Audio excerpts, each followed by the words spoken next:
name is Kim, and I have taught so many people to crochet over the years. I wanted all you beginners out there to do it the right way.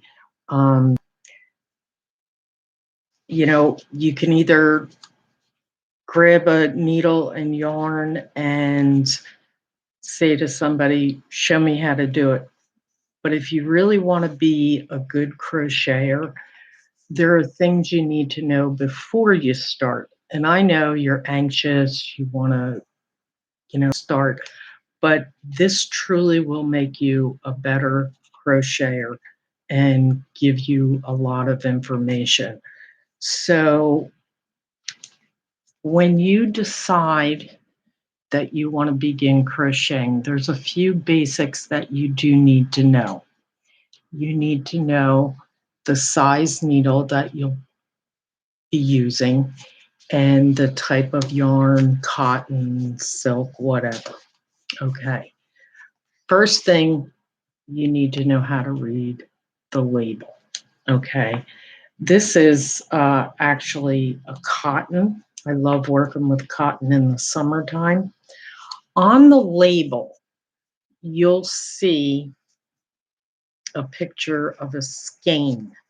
This is considered a skein of yarn. Okay. In the middle of that, there'll be a number. On this particular one, it says 4 and it says medium. That means this is a medium weight yarn. Okay. A lot of times when you see patterns, it'll tell you the weight yarn that you need for it. It'll either give you the number in the skein symbol, or it'll say a medium weight yarn. Okay.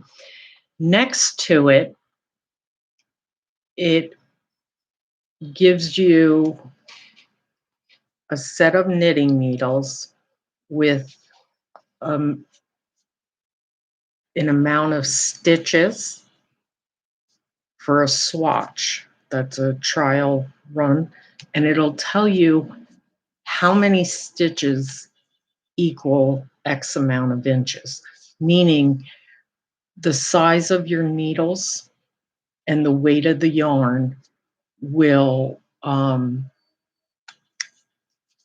help you to figure out or understand how many stitches this yarn and the appropriate needle take to measure 1 inch, 9 inches, whatever. Okay. Next to it, it shows you, oh, and the knitting needles, it tells you the appropriate size knitting needles that you would use for this weight yarn. Next to it is a crochet hook, and it will tell you the appropriate size gauge needle you need to work with this yarn. Now, I've been doing this for a lot of years.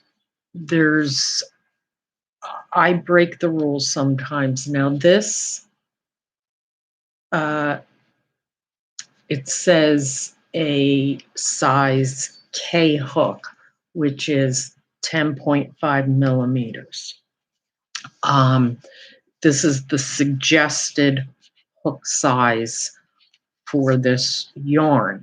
However, I actually am working on a project that I decided to use a smaller gauge needle. You can do that, but as a starting place and understanding what all this is on the label and understanding patterns, because patterns will not only tell you the suggested weight yarn, it will tell you the suggested needle size to obtain your finished project.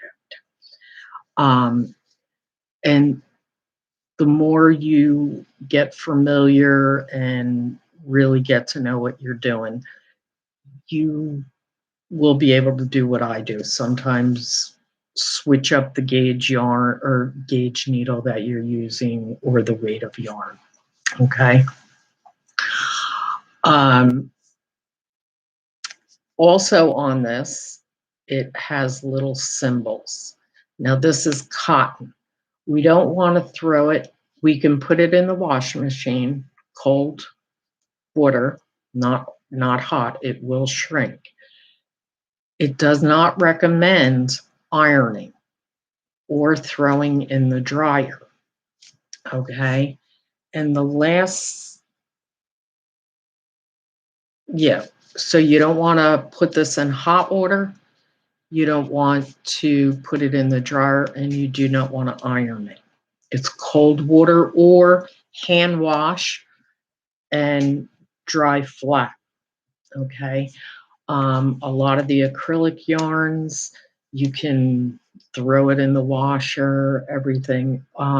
You just have to watch with some yarns because your finished product might be nice and tight when you put it in the wash machine. Now it's going to relax the yarn. So after you throw it in the dryer and everything comes out, it's 2 sizes bigger than it was. That's because the yarn relaxes when you wash it. Now, I am just going to step away for 1 minute because I forgot to get a hook to show you. Okay. Now, on this hook, it says this is a size F hook or size 5. Okay.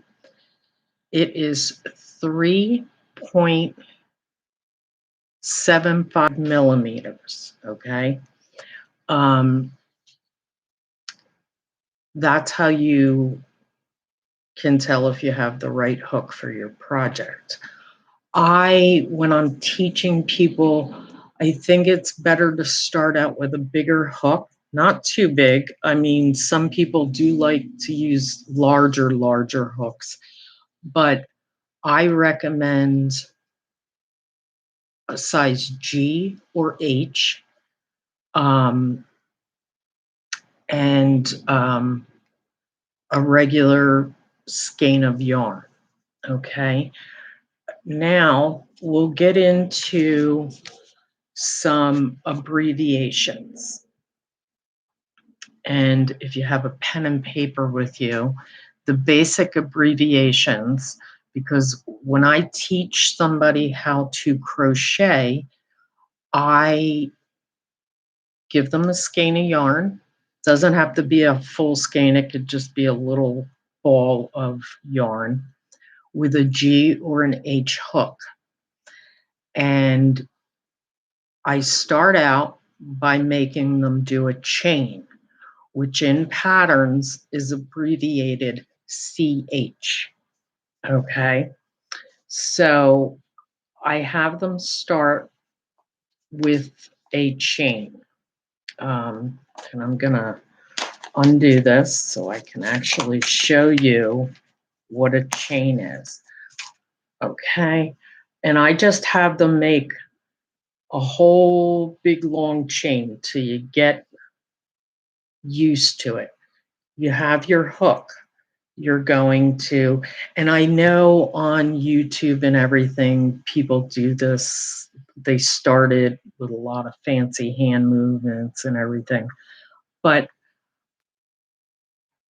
I'm no frills. I'm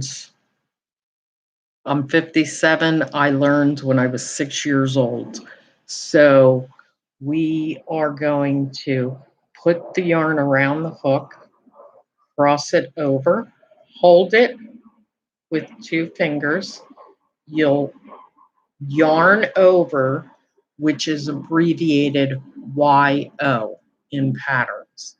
Okay, now we're going to pull through the chain, which is CH. You'll yarn over YO, pull through the chain. And you'll just keep doing that till you really get the hang of it. Now, I'm left-handed. I live in a right-handed world. So I had right-handed people showing me how to crochet. Okay, so I can crochet left-handed. For those of you who are left-handed and need some extra help with that, you can contact me um, either through YouTube, or you can contact me through Instagram, and it's Tipsy Tangles _ crochet.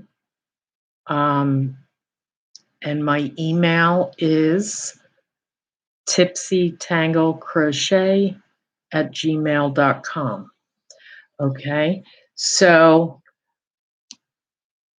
you will just continue your chain, yarn over, pull through, yarn over, pull through, and this is your chain. So your homework till the next segment, you will get a ball of yarn, doesn't have to be large, and just keep chaining. Okay, so what did we learn today? We learned how to read the labels. It's the weight, how many stitches per inch, and the recommended needles, and how to read the care of the finished product. Okay, so yarn over is abbreviated in patterns as YO. Chain is CH. Hope you enjoyed this first segment, and I hope you'll continue to follow along with me. Please like, share, subscribe for all those new beginners out there. I will walk you through every step of the way, and hope you have a great day.